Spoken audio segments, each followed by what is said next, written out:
Welcome, everybody, to Write Out Loud, the podcast, where we talk about all kinds of things, storytelling and writing and everything you could possibly want to know about art of being a storyteller. And of course, we're talking a little bit about Heartstopper as well. I am, of course, joined by the fabulous Christina. And we have a very, very special guest. This is our very first guest on the Write Out Loud podcast. So I would like you all in your cars or in your shower or wherever you are listening to this podcast to just give a nice, big, warm welcome to Rania Gollakner. Rania, hi. Hello. All right, thanks for joining us. Thank you for having me. Yourself, why Rania is here? Why do we have a guest? What is she doing here? Don't be possessive. Nobody likes possessive. Okay. Rania is a self-professed superfan of Heartstopper. So we want to kind of have Rania just, tell us a little bit about yourself. In a nutshell, I am a veterinarian. I work for the USDA. I have done some writing, but technical writing in the vet world. And I'm a fan of Heartstopper, hands down. It's fantastic. So what is it about Heartstopper that made you a super fan? Where did that come from? I think it is related to the authenticity. I mean, first of all, just it's pure joy. I mean, Yes, it is. Yeah. Okay. But it is super authentic. And that is something that I find hard to find in fiction. And I think that is the root. I mean, there are a lot of things I love about it and why it's my favorite, but I think that is the root of it. Yeah. So, did you find the show or the book first? I found the show first, and it was actually upon a recommendation by a friend of mine named Matt. And I resisted watching it because I was so used to bad, traumatic storylines in this genre. Mm-hmm. Yeah. Okay. So, and I don't know if Matt remembers, I asked him, I said, anything bad happened in this? Like, I was like, I don't know. And he's like, no, it's not bad. It's not bad. But he didn't tell me how good it was, which maybe that was good because he just put any context. He just let me discover it on my own. But even though he reassured me, I've been burned time and time again. Yes. With, again, these traumatic, depressing, there's never joy. Always, if there's just joy for a second, and then, like somebody's got to die or somebody's going to get run over. Or That's exactly it. I think you can even say in different genres, multiple genres, fiction, whether it's TV, novels, movies, you don't find the happy stories. And if they're happy stories, it's either a rom-com that is so cliche. Yes. I don't even know. Cliche is it. Let's just use the polite term cliche. Or, as you said, there's something in it that has to... I think early on in one of the first episodes of this podcast, I said one of the reasons why I wanted to do Heartstopper was because it surprised me. So is that what happened to you? It surprised you when you started watching it?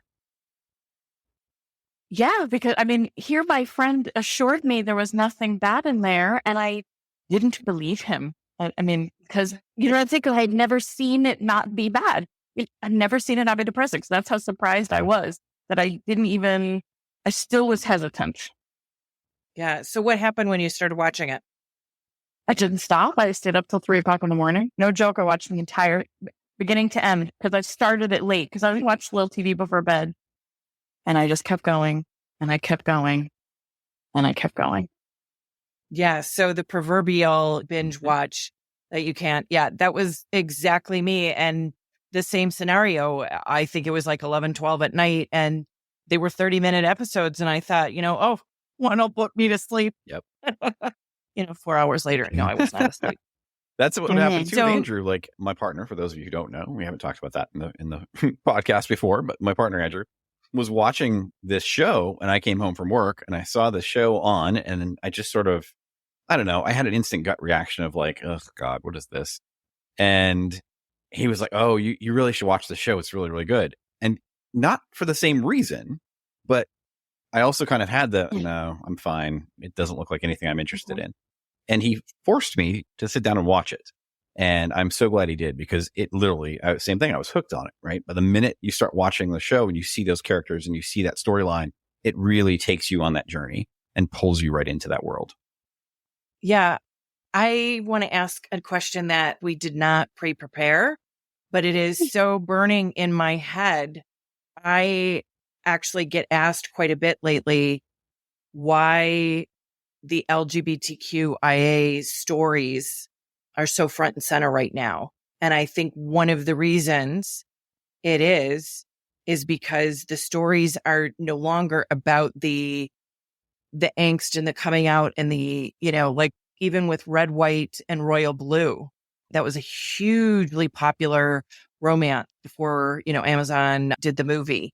With Alice's, Heartstopper to Solitaire to, all of the above, I actually am finding more depth with LGBTQIA stories than, I'm using air quotes, straight stories right now. Do you guys find that to be true?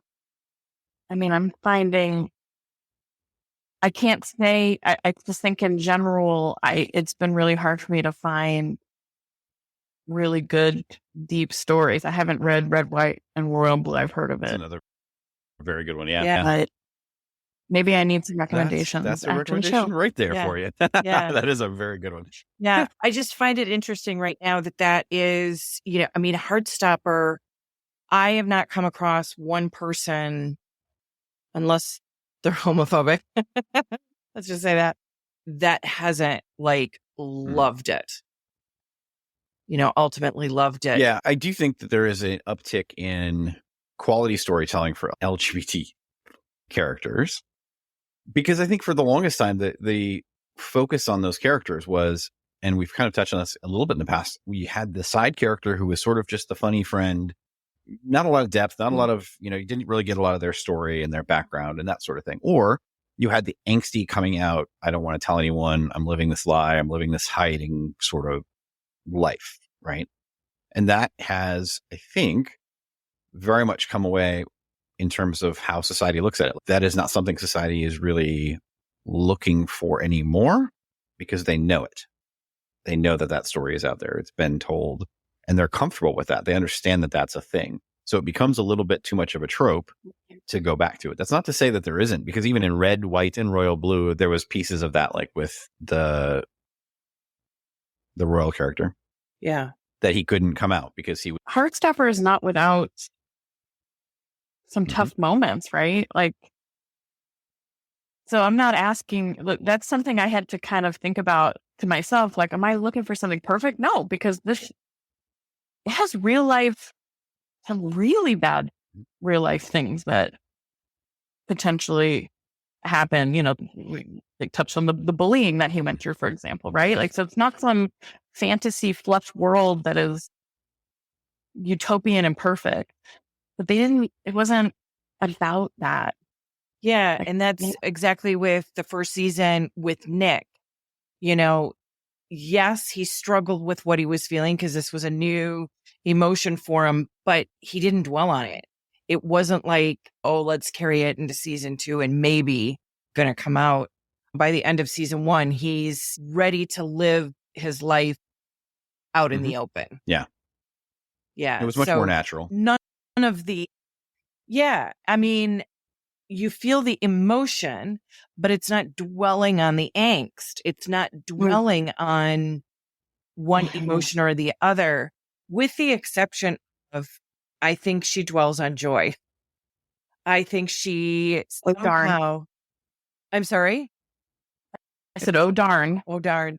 Yeah. I actually think that in her own way, she's written this story that somehow, and I think one of you touched on it earlier, she doesn't it's not just surprising because we're used to storytellers going for the most complicated, opposite, anxiety, problematic, and she keeps the issues and the problems working through. Like, these are people that communicate. These are people that value and respect one another. And you've got to question whether or not these other stories that weren't working for you, what was different about those. And I think the one thing that you can say is that she focused on the good side of relationships. And I'm not just saying romantic ones. I'm talking about friendships and all that kind of stuff.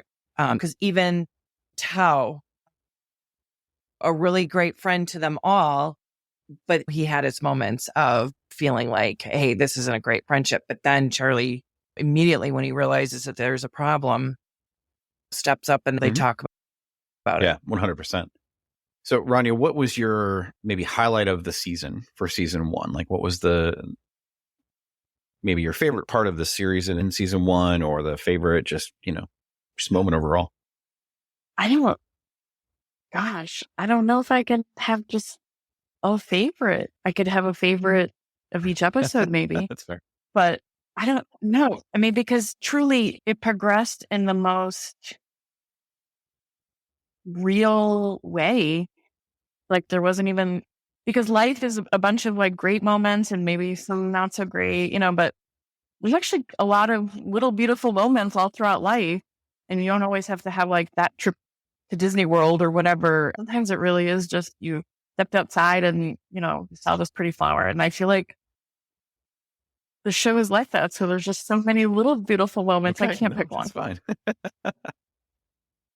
Yeah. No, it is really great. And we do enjoy, just the way that she brings those characters to life. And we were talking before we started recording the podcast, and you were sharing with us that really served up something for you that you have just felt like was missing from story and is missing from these types of works for a while, right? It just really resonated with you. Can you talk a little bit more about that? Yeah, I really sat down and thought about, how did the writer make this relationship so deep and so authentic and so real? I really wanted to understand how she did. And so I have some ideas, but I would love to kind of delve into some of them more. But some of the things that came to my mind just as I was thinking about it. So thing one was the pace. It was so natural. And in so many stories, it's not natural. It's almost like out of order. Or like rushed or too drawn out. There's never like a happy medium, it seems like, right? Yeah, we're jumping to deepness before we've actually put in the time to make a deep relationship. Yeah. So what you're talking more about is like the insta love. Like, they meet and it's like, oh, hi, I'd like to kiss you and let's go out on a date. And this was a little bit more paced out, where Nick is like, oh, what is this emotion that I'm feeling? And each kind of leads to the next step. Here's the next step and here's the next step. It was like he got to figure out and feel what he was feeling in that moment. And then it naturally progressed to the next moment. So in other words, like, he's sitting there on the drum set with Charlie. Charlie's holding his hands, doing the drums.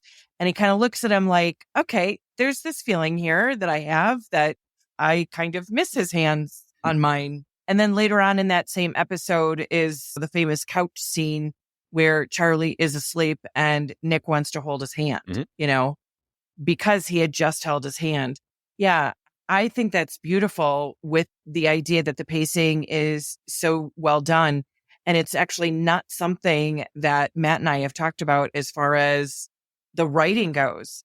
And I think Alice really did hit the nail on the head, because you got to feel everything before you moved on to the next thing. And it wasn't like rushing it through, where you're feeling like, oh, I barely got to be happy there for a second, and now I'm back in angst. Yeah. Every moment feels earned. Yeah. Ooh, I love that. That's fantastic. I love that. So every step, that's what made it real, is like, you got to this and that felt real. Then the next step, you're on that step. It's solid. It feels real, and so forth. Yep. Yeah, it would be interesting to find out. Now, with the comics, do you feel that the pacing was the same, or do you think the pacing was better with the show? So I wish in a vacuum I could zap my memory and then read the comic and then give you my impression, because everything as I read the comic was, I was referring to the show, so it's hard for me to say. I don't feel like it was not good. I think it was still good, but I honestly cannot answer it fully with confidence because I was then influenced first by the TV show. Yeah, I get it. I get it totally. Yeah. Because she wrote both the comic and the scripts, I've got to really give her the credit that she had the pacing in both accurate. I think the difference is that she really kind of added more to the show, expanded a little bit more of what was going on, the feelings, the, little more in depth. But like I said, that great with the pacing. So what else you got for us? I got some good stuff. I've really been thinking about this. Okay. Next is the fact that they became friends first. So this goes a little bit in with the pacing, but this is my personal belief. I think the deepest relationships I think we mentioned this at some point before. The deepest, strongest relationships are based in truly like a true friendship connection. And I don't know how many people can say that they have these kinds of friendships, even not just with romantic relationships, but even friendships. But they managed to make me believe they were friends first, even before we got to anything romantic. I know Charlie had a crush, but they still were friends first. Yeah. And in fact, I just want to interject too, because even though Charlie had the crush, he would have been simply happy being his friend. Yeah. True. And I actually do believe him when he was telling Tao and Isaac, it's not a crush. It's not just a silly crush. I think he genuinely enjoyed being with Nick.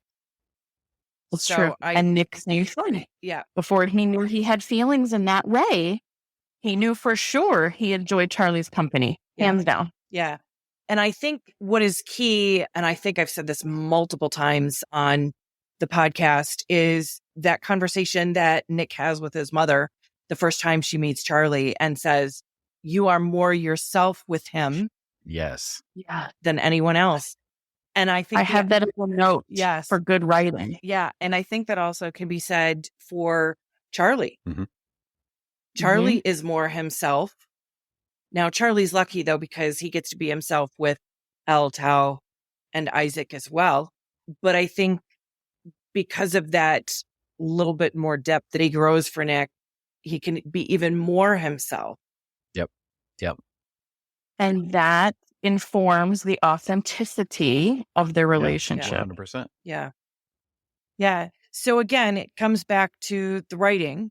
I know prior to the podcast, when we were kind of doing the pre-interview, you spoke about the actors. These are all good actors, but you can be a good actor in a crappy movie and it just still be a crappy movie.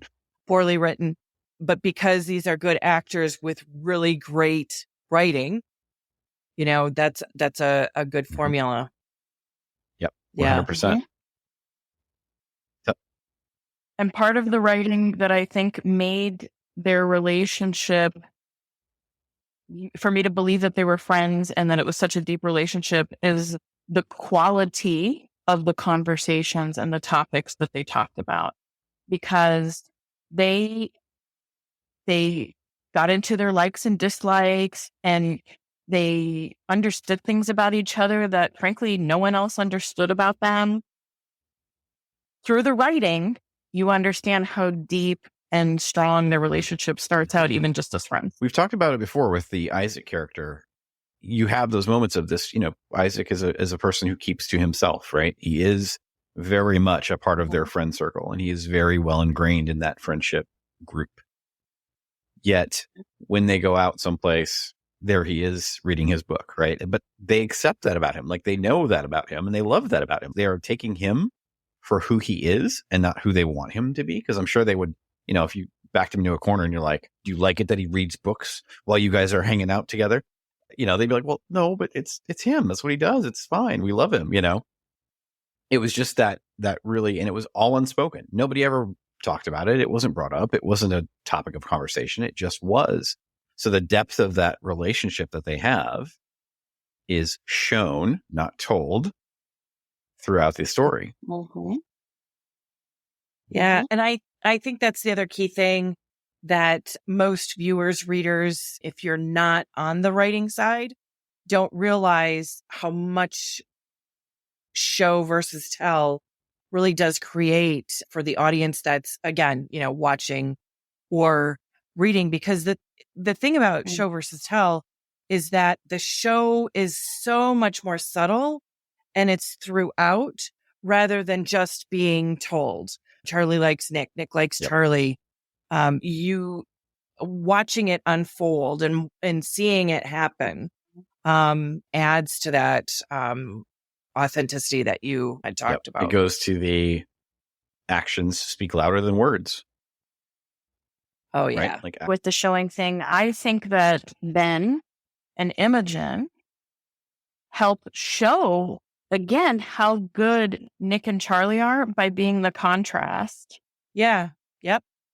That's the villains that we were talking about in last week's podcast is just the idea that you do when you have someone who is the opposite. Like literally, if you put Nick there and, looking at Ben, complete opposites in their relationship with Charlie. Right. And Imogen, she's not I wouldn't call her a villain, but she still shows this contrast in sort of the difference between this superficial, like flirting when she goes, I like you, but why? Why do you, because it's cute. There really wasn't any there. Yeah. And, tuffles its hair and like, there's nothing. But then, just hovering hands, it's like electric between him and Charlie. So I have a question for Rania. Again, and this, I'm going to put you on the spot with this one. If you could ask Alice Oseman a question about Heartstopper, what would you want to know? Oh, man. This is, okay. Have you ever met, like, either a celebrity that you've been, that you loved and whatnot, and before you go meet them, you think to yourself, I'm going to tell them how awesome they are. I'm going to tell them all of this stuff. And then you get there and you're like, and maybe you're lucky if you say hi. Even though she's not in front of me, I just now felt like that. Like oh my gosh. If I don't know, because I don't even know if I don't even know if I want to ask for anything or if I just want her to truly feel and understand how awesome she is. Yeah. I don't, you know what I mean? Yeah. And I don't know how to make her feel that. Maybe she already does. I hope she does. That's fair. Right. There's like nothing I want from her more than, okay. I would never ask for this, but I want her to write this stuff forever. Yeah. But I would never ask her that because that's not fair. Yeah. But in my fantasy world, I would have this forever. Yep. Nick and Charlie right. forever. All of them. Or even, I trust her to write anything. Yeah. Yeah. Yeah. Well, go for it, girl. It's the proverbial, I don't know, and how many author circles, writer circles, when they talk about another, author that they love, it's always this same quote. I would read anything that they wrote, including the cereal box, the back of a cereal box. And that's just it. Like, put Nick and Charlie on the back of a cereal box and I'll still read it. And that could happen because it's a graphic novel. So that might just work out. You never know. Yeah. Well, if she's writing it. Yeah. If she's writing Yeah. it. She is writing volume 5 of the comic, and that is to be the last. So it's going to end there. But I have this feeling that every once in a while we're going to get these updates and maybe like little novellas here and there. But I'd also love for the rest of the Heartstopper community that loves Heartstopper so much to start reading some of her other stuff. Solitaire, of course, is where Nick and Charlie originated, and that's great. But actually, I was born for this. Oh, so good. And Radio Silence. Man, Radio Silence. Oh my God, that you want to talk about getting straight to the heart of you and deep relationships and, all of that. I can understand why she swapped out Aled for Isaac, because there's too much with Aled's story. He's in the books, he is a part of the Heartstopper gang, but in his own book, Radio Silence, there is so much more depth than could be conveyed in the Heartstopper series. But yeah, I will say this. I was fortunate enough to meet one of my favorite writers.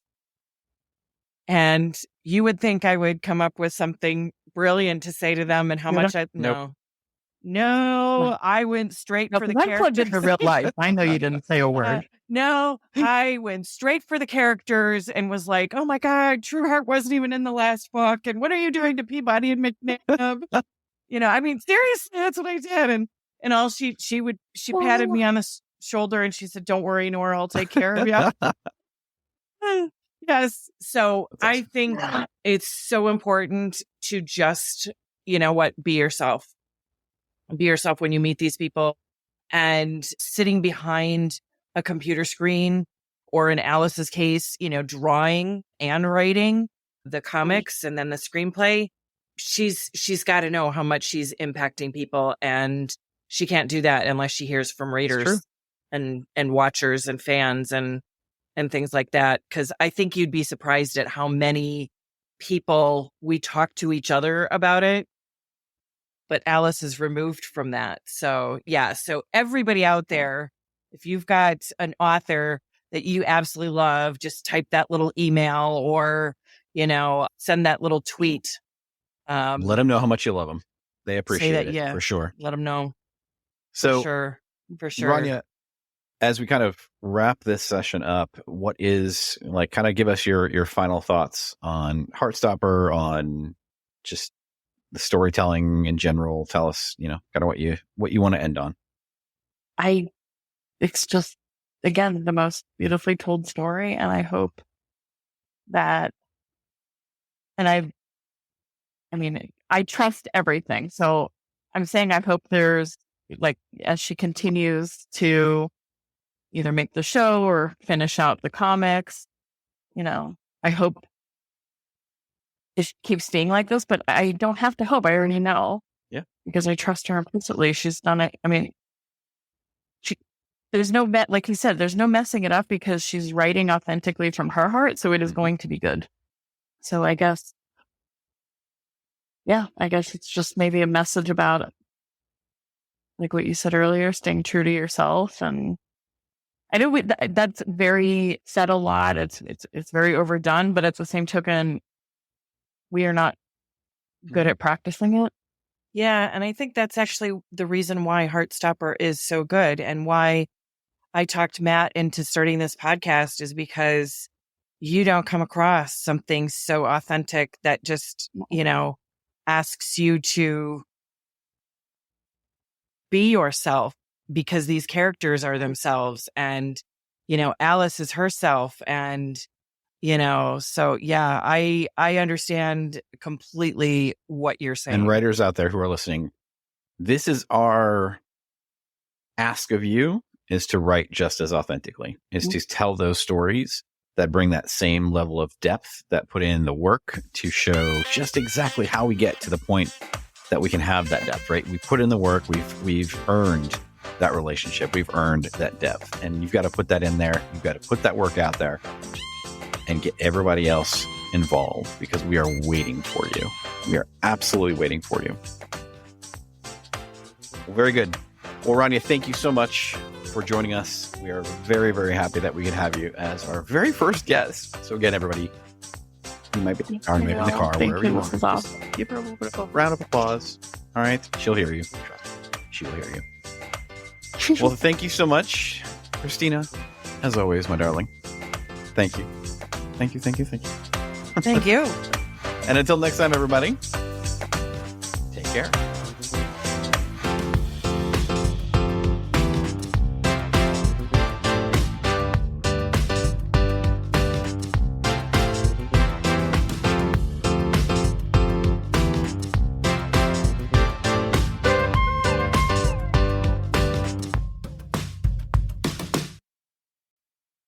Hey, thanks so much for listening to the podcast.